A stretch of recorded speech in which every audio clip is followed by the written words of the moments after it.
বাংলাদেশের মহান মুক্তিযুদ্ধে ভারতীয় সৈন্যদের আত্মত্যাগের জন্য সম্মান জানিয়েছেন প্রধানমন্ত্রী শেখ হাসিনা। তিনি বলেন, রাজনীতি, অর্থনীতি, ব্যবসা বাণিজ্য সহ আত্মসামাজিক উন্নয়নেও ভারতের অবদান অনস্বীকার্য। দুপুরে ভারতের রাজধানী নয়াদিল্লিতে এক সংবাদ সম্মেলনে এসব কথা জানান তিনি।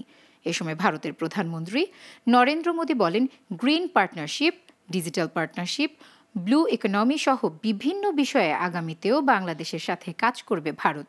দুই দেশের রূপকল্প বাস্তবায়নেরও একসাথে করার প্রত্যয় জানান তিনি। বিস্তারিত জানাচ্ছেন শাহরিয়ার বাঁধন।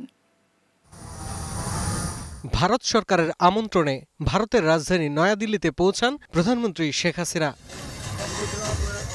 শনিবার ভারতের রাষ্ট্রপতি ভবনে প্রধানমন্ত্রী শেখ হাসিনাকে দেয়া হয় গার্ড অব অনার। এ সময় তাকে সংবর্ধনা জানান ভারতের প্রধানমন্ত্রী নরেন্দ্র মোদী। এরপর শেখ হাসিনাকে ভারতের প্রধানমন্ত্রী নরেন্দ্র মোদী সহ দেশটির মন্ত্রী ও উচ্চপদস্থ কর্মকর্তাদের সঙ্গে কুশল বিনিময় করেন।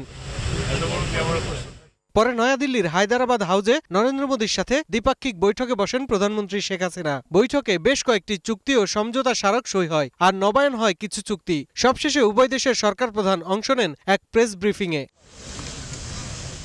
এ সময় ভারত বাংলাদেশের দীর্ঘ সম্পর্কের কথা তুলে ধরে নরেন্দ্র মোদী বলেন, green partnership, digital partnership, blue economy সহ বিভিন্ন বিষয়ে আগামীতেও বাংলাদেশের সাথে কাজ করবে ভারত। দুদেশের রূপকল্প বাস্তবায়নেও একসাথে কাজ করার প্রত্যয় ব্যক্ত করেন তিনি।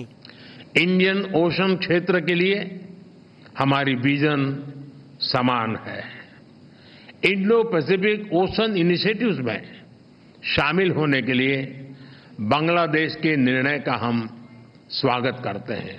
मुझे पूरा विश्वास है कि हम साथ मिलकर विकसित भारत 2047 और स्मार्ट बांग्लादेश 2041 के संकल्पों को सिद्धि तक ले जाएंगे।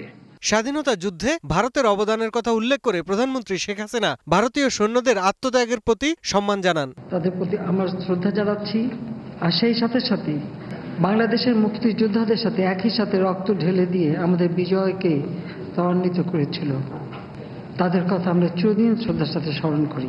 শুধু বন্ধুত্বই নয়, আত্মসামাজিক উন্নয়নেও ভারতের অবদান অনস্বীকার্য উল্লেখ করে সরকার প্রধান বলেন, দুদেশের রাজনীতি, অর্থনীতি, ব্যবসা বাণিজ্য সহ পারস্পরিক স্বার্থ সংশ্লিষ্ট বিভিন্ন বিষয়ে আলোচনা হয়েছে। দৃঢ় হয়নি, আর্থসামাজিক উন্নয়নেও যে সহযোগিতা একে অপরের সঙ্গে আমাদের হয়েছে, এটা আমাদের জন্য অত্যন্ত গুরুত্বপূর্ণ এবং এই বন্ধুত্বপূর্ণ সম্পর্কের জন্যই আজকে আমরা অনেক উন্নতি করতে সক্ষম হয়েছি। দুটি সমন্বিত রূপকল্পকে সামনে রেখে কাজ করতে আমরা দুই পক্ষই সম্মত হয়েছি।